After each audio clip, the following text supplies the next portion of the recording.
la Filocalia. Diácono de Fótice.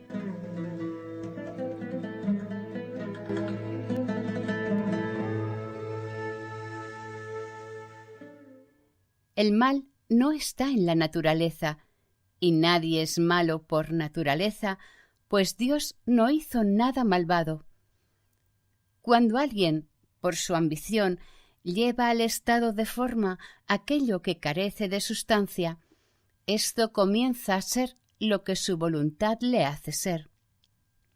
Es importante, entonces, en una preocupación constante por el recuerdo de Dios, despreciar el hábito del mal, ya que la naturaleza del bien es mucho más fuerte que el hábito del mal, puesto que una es, mientras que la otra sólo tiene existencia en el acto.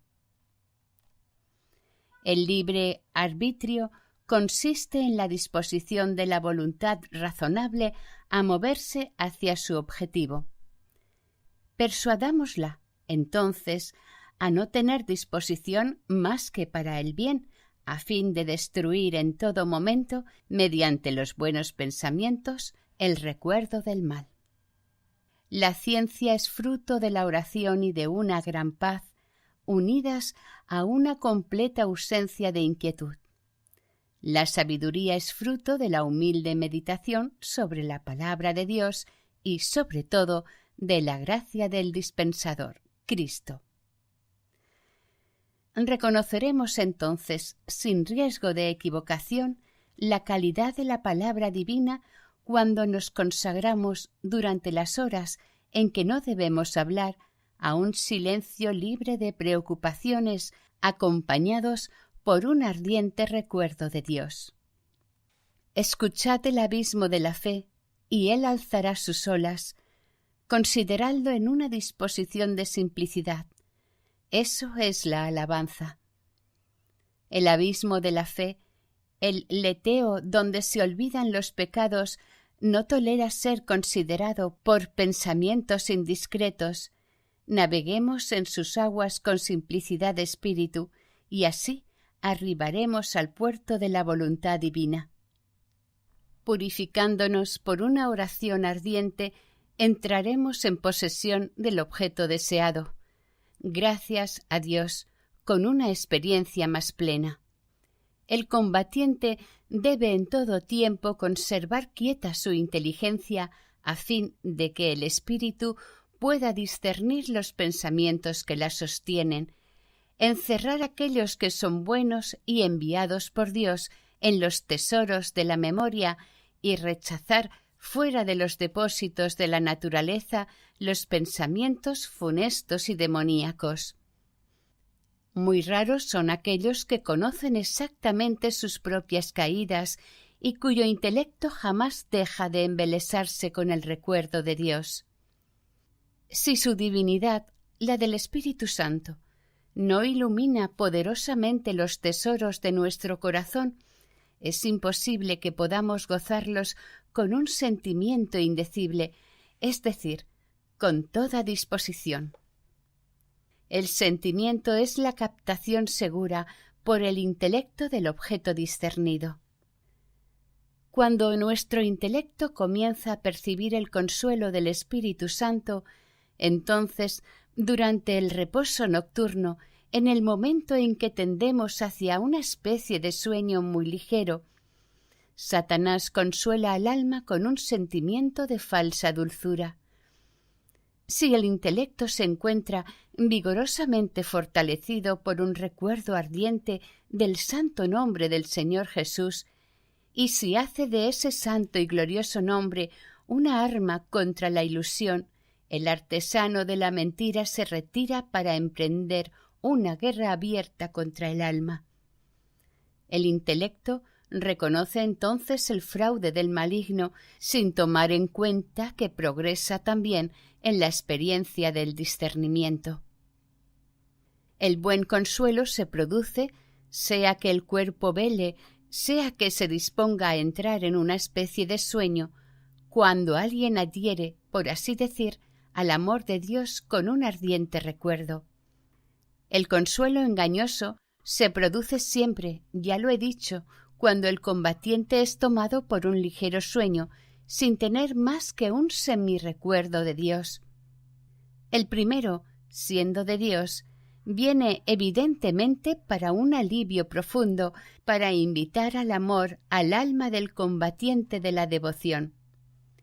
El segundo, cuya naturaleza consiste en soplar sobre el alma una brisa engañosa, intenta despojarla a favor del sueño del cuerpo de la experiencia que vive aquel que conserva intacto el recuerdo de Dios.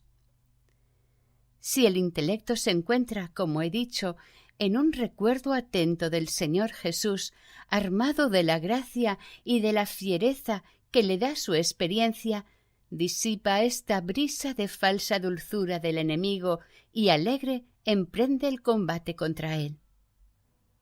Si el alma, con un movimiento seguro y sin imágenes, se inflama de amor por Dios, llevando, por así decirlo, al cuerpo mismo hasta las profundidades de ese amor invencible, ya sea que el cuerpo del que está movido por la santa gracia vele o entre en sueño, sin otro pensamiento que el término del movimiento que lo lleva, sabed que esto es obra del Espíritu Santo.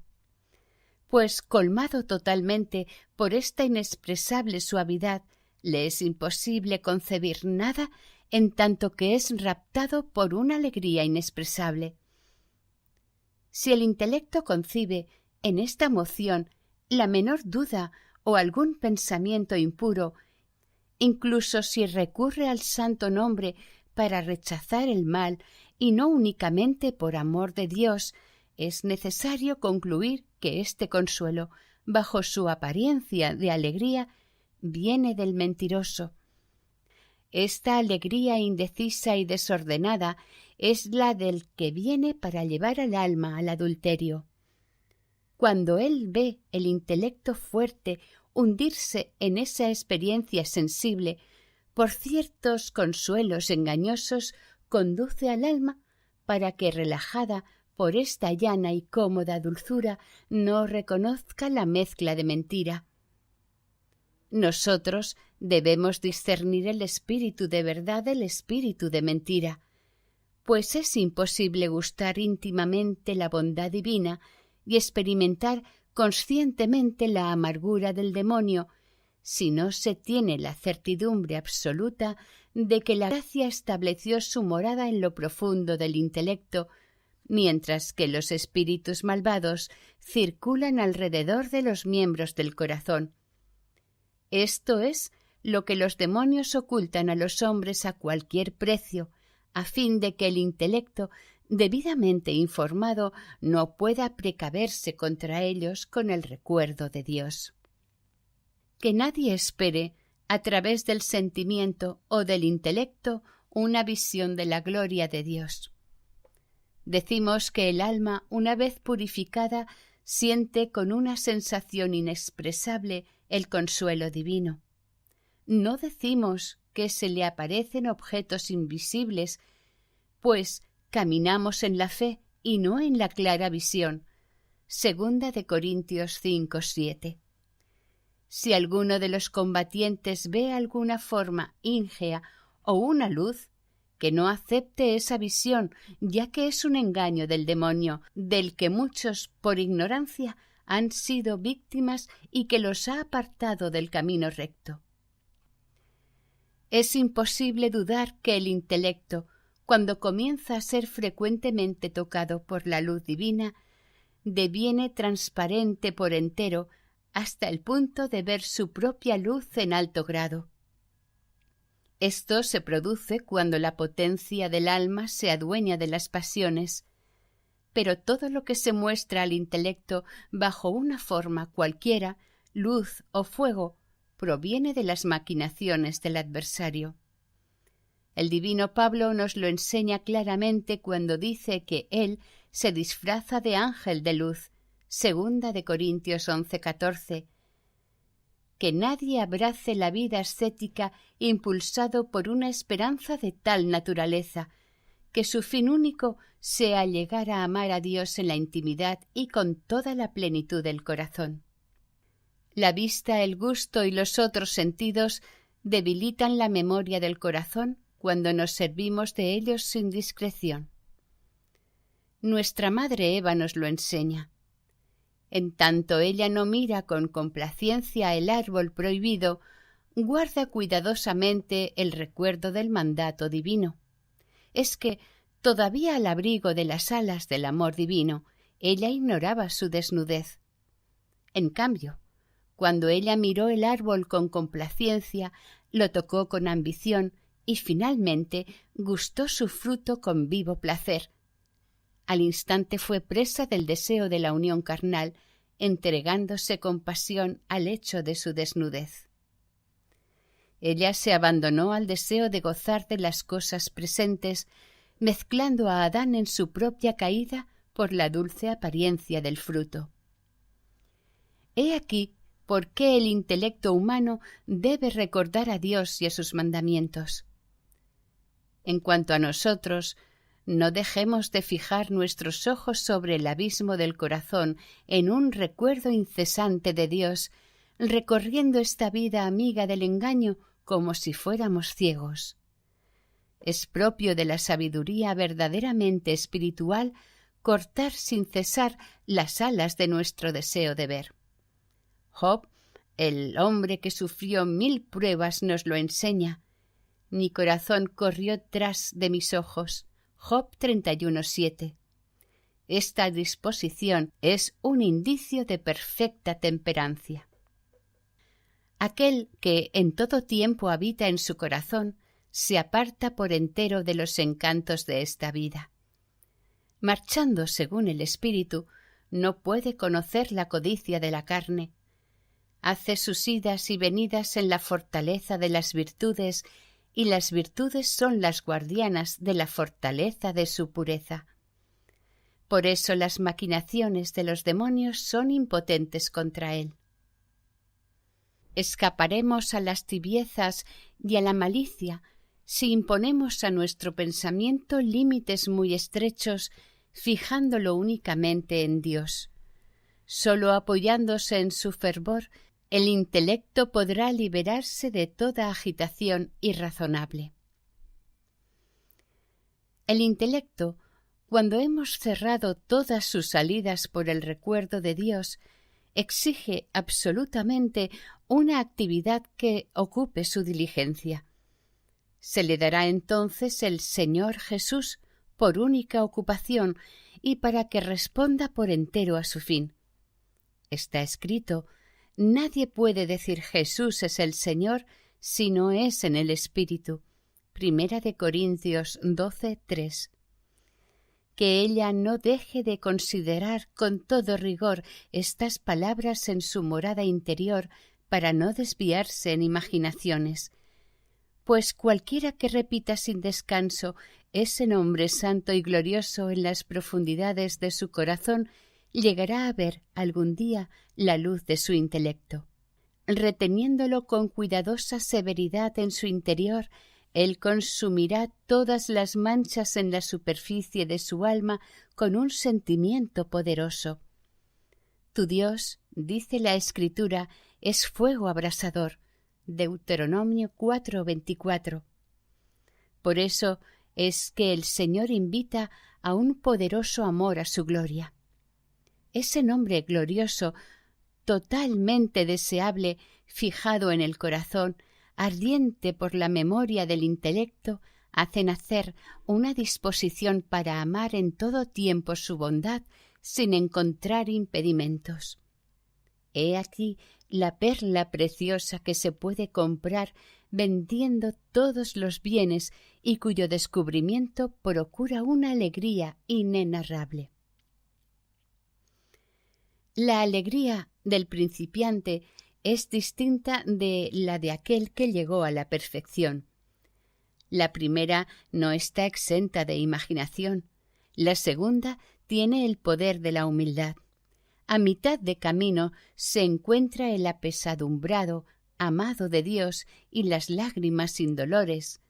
Es porque el alma debe ser en primer lugar, llamada al combate por la alegría inicial, después retomada y probada por la verdad del Espíritu Santo, por los pecados que ha cometido y por las disipaciones de las que todavía se siente culpable. Probada, por así decirlo, en el crisol de la divina reprimenda, el alma adquirirá en un ferviente recuerdo de Dios la operación de la alegría sin fantasmas. Cuando el alma está turbada por la cólera, oscurecida por los vapores de la ebriedad o atormentada por una tristeza malsana, el intelecto es incapaz, aunque se lo violente, de dominar el recuerdo del Señor Jesús. Cegado totalmente por la violencia de las pasiones, se convierte en un extraño a sus propios ojos. Su deseo de Dios no encuentra dónde aplicar su sello para que el intelecto conserve así presente la imagen de su meditación, pues el alma se ha endurecido por la presión de las pasiones. Sin embargo, aun cuando el objeto de su deseo le ha sido arrebatado al alma por el olvido, muy pronto el intelecto, con su diligencia acostumbrada, retorna a la búsqueda de ese objeto soberanamente deseado y salvador. Entonces llega al alma la gracia que la impele a clamar «Señor Jesús», tal como ocurre con el niño a quien su madre enseña a repetir, mientras toma su alimento, la palabra «papá», hasta que la criatura adquiere el hábito de llamar a su padre aun cuando duerme y de preferencia a cualquier otro balbuceo. Como dice el apóstol, igualmente el Espíritu viene en ayuda de nuestra flaqueza cuando nosotros no sabemos qué pedir para orar según conviene, porque es el mismo Espíritu quien intercede por nosotros con gemidos inefables. Romanos 8:26. Nosotros también estamos en la infancia respecto a lo que es la virtud de la oración y necesitamos siempre su ayuda para que todos nuestros pensamientos sean contenidos y conducidos por su suavidad inexpresable, para que volquemos enteramente nuestro corazón hacia el recuerdo y el amor de Dios, nuestro Padre. En él clamamos sin tregua, Abba, Padre. Romanos 8:15.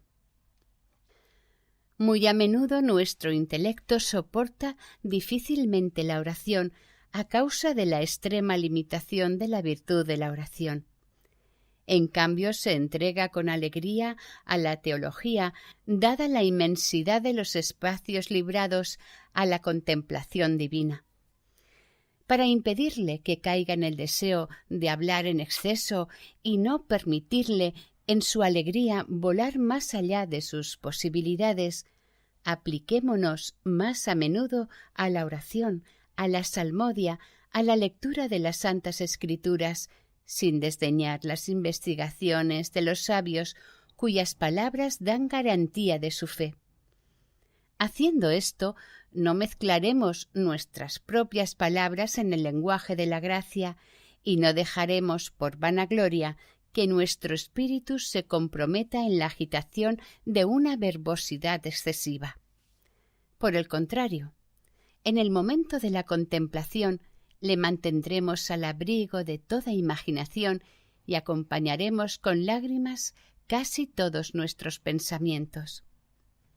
El intelecto entonces, a la hora del retiro, descansado y penetrado sobre todo por la dulzura de la oración, no solamente escapará a todas las desviaciones, sino que se renovará cada vez más para entregarse a los pensamientos divinos prontamente y sin pena, al mismo tiempo que progresará en la contemplación en una disposición de muy humilde discernimiento.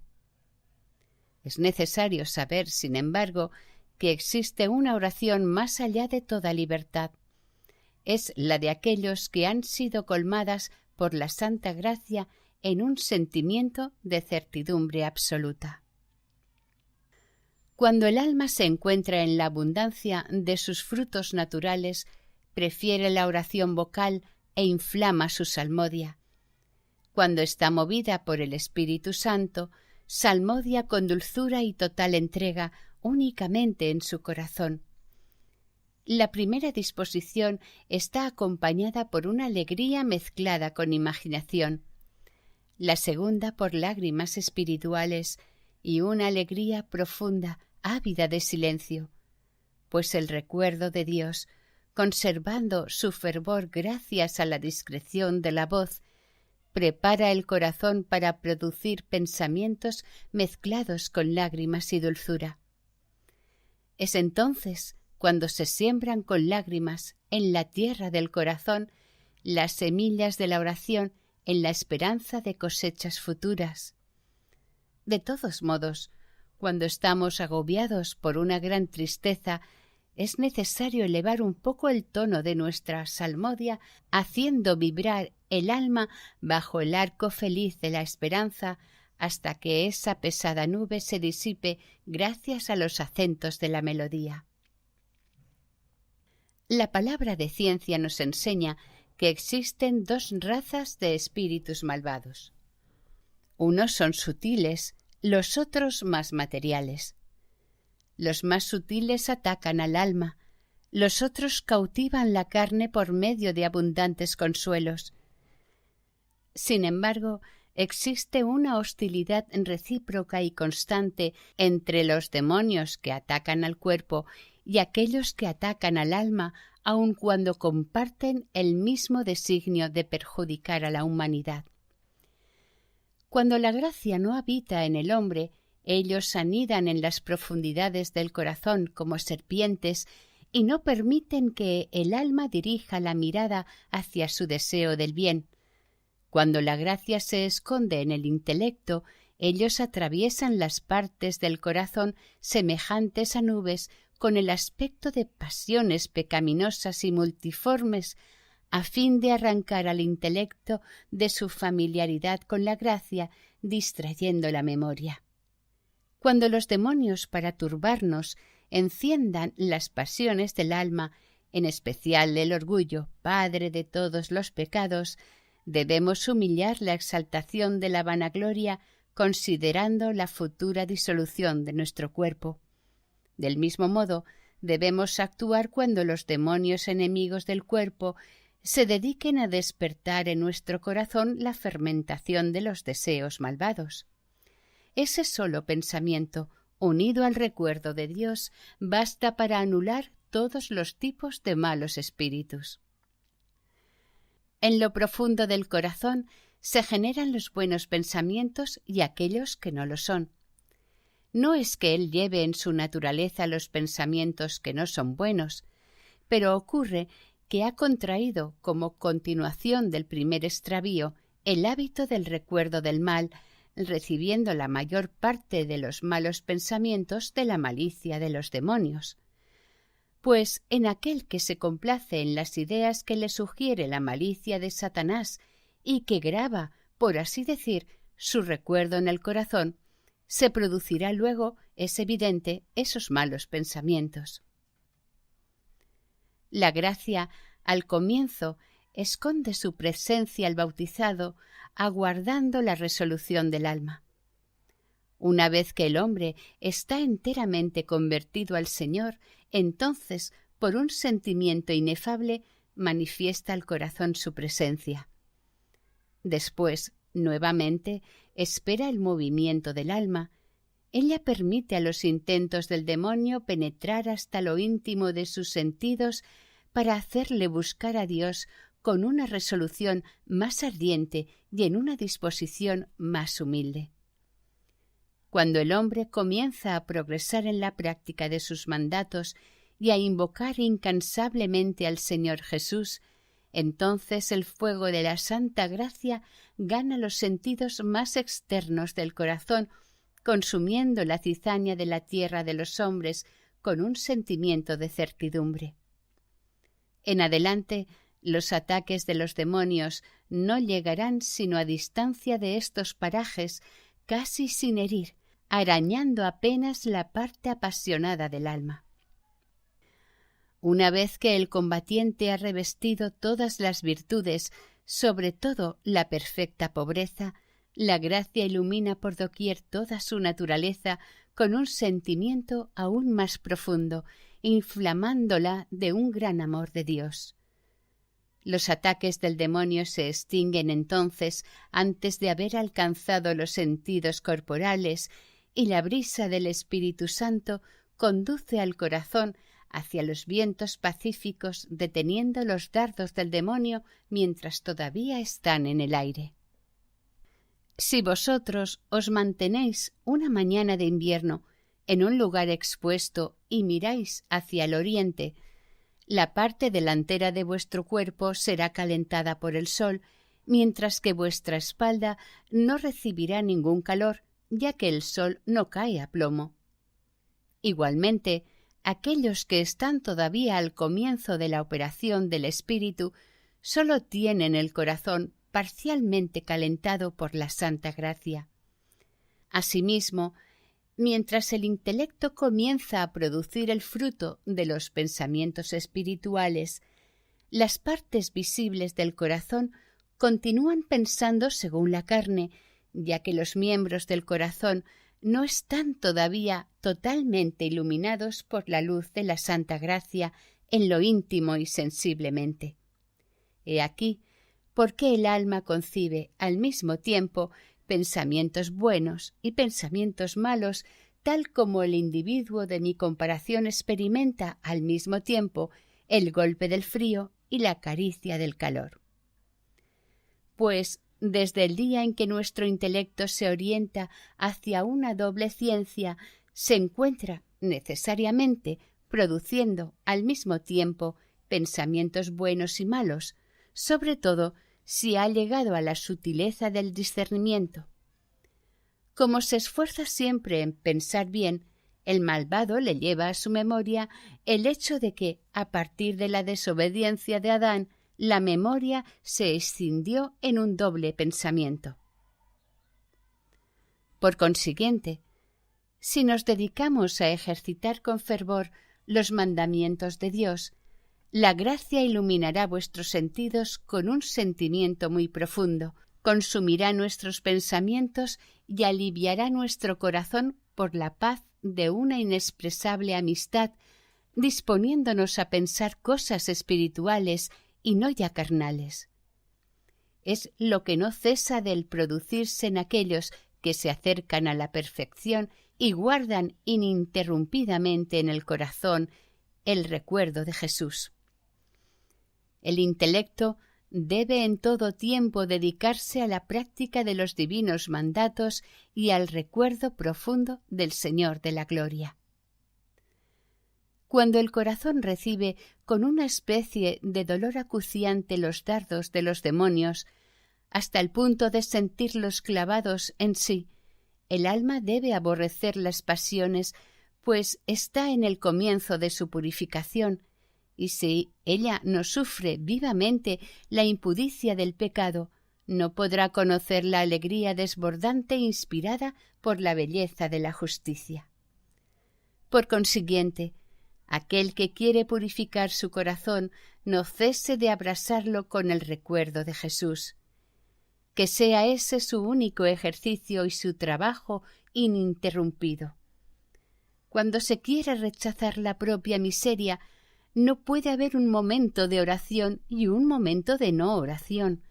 Es necesario dedicarse a ella en todo instante, guardando el intelecto incluso cuando se encuentra fuera de la casa de oración.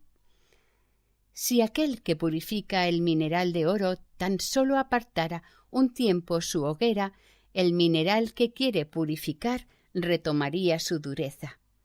Igualmente, aquel que a veces se acuerda de Dios y a veces no, pierde por la interrupción aquello que creyó obtener por la oración.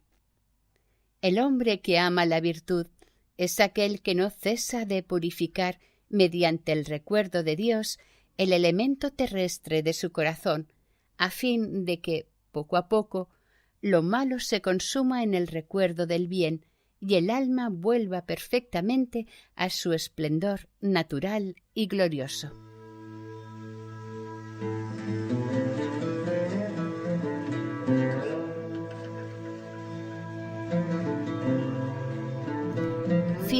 de Diácono de Fótice.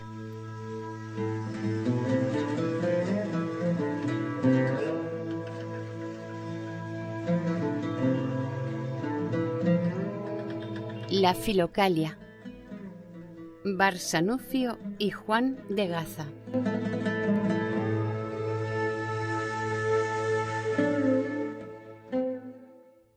Pregunta.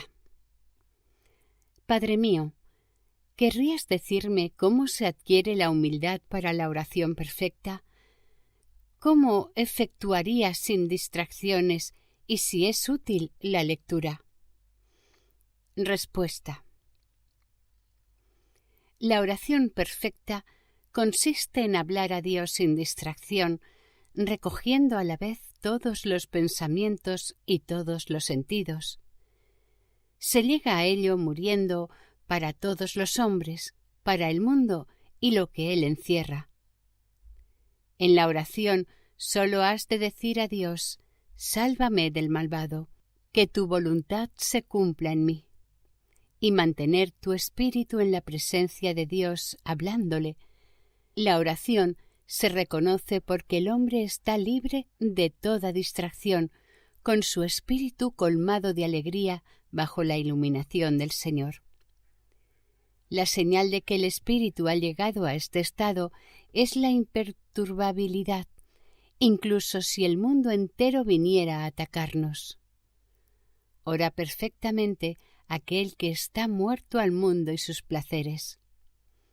Hacer cuidadosamente su obra para Dios no constituye una distracción, sino celo según Dios. Es ventajoso leer las vidas de los padres, pues ello es un medio de iluminar el espíritu en el Señor. Pregunta. ¿Es necesario emplear contra los pensamientos, la contradicción, las palabras imprecatorias, la cólera? Respuesta. Las pasiones son sufrimientos. Dios no ha querido alejarlas, pero ha dicho: invócame en el día de la tribulación. No hay otro medio de vencer toda pasión más que invocar el nombre de Dios. La contradicción sólo es buena para los perfectos, los poderosos según Dios. Nosotros, los imperfectos, tenemos sólo un recurso: refugiarnos en la oración en el nombre de Jesús, pues las pasiones son demonios que huyen ante su nombre. Pregunta. ¿Es mejor dedicarme al Señor Jesucristo, tened piedad de mí, o recitar pasajes de las Santas Escrituras y salmodiar? Respuesta. Ambas cosas son necesarias, un poco de una, un poco de la otra, pues está escrito: es necesario hacer una cosa sin descuidar la otra. Mateo 23-24. Pregunta. Cuando entorpecido por los pensamientos, tanto en la salmodia como fuera de ella, pido ayuda al nombre de Dios, el adversario me sugiere que existe orgullo en pensar que se hace bien mencionando a Dios sin interrupción. ¿Qué debo pensar yo? Respuesta.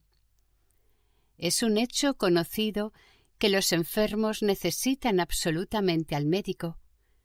Aprendamos que es necesario en la prueba invocar sin interrupción al Dios de misericordia. Pero, invocando el nombre de Dios, no nos dejamos llevar por los pensamientos orgullosos. De no tenerlo en su cabeza, el culpable no concebirá el orgullo. Tenemos necesidad de Dios, invocamos su nombre en nuestra ayuda contra nuestros enemigos. Estamos en necesidad, pedimos ayuda. Estamos en una prueba, corremos a ponernos al abrigo.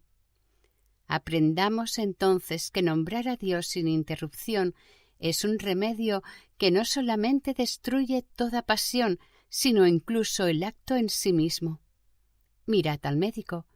Él coloca su remedio o su cataplasma sobre la herida del paciente y esto produce su efecto sin que el enfermo tenga conciencia de cómo sucedió. Del mismo modo, el nombre de Dios, cuando es pronunciado, destruye todas nuestras pasiones sin que nos demos cuenta por el momento.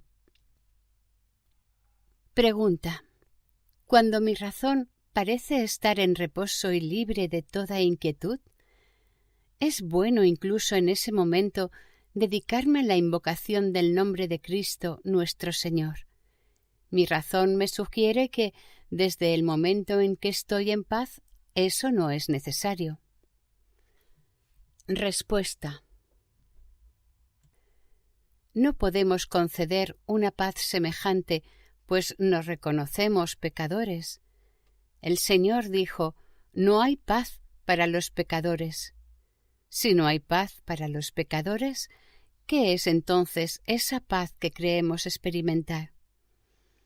Temamos porque está escrito: andarán diciendo paz y seguridad, y entonces de improviso les sorprenderá la perdición, como los dolores de parto a la mujer encinta, y no podrán escapar. Primera de Tesalonicenses 5:3. Sucede que nuestros enemigos, mediante engaños, aportan a nuestro corazón una efímera tranquilidad para impedirle invocar el nombre de Dios. Saben bien que esta invocación los paraliza. Estamos advertidos. Llamemos sin tregua al nombre de Dios en nuestra ayuda. He aquí la oración. Está escrito: orad sin cesar. Primera de Tesalonicenses 5:17.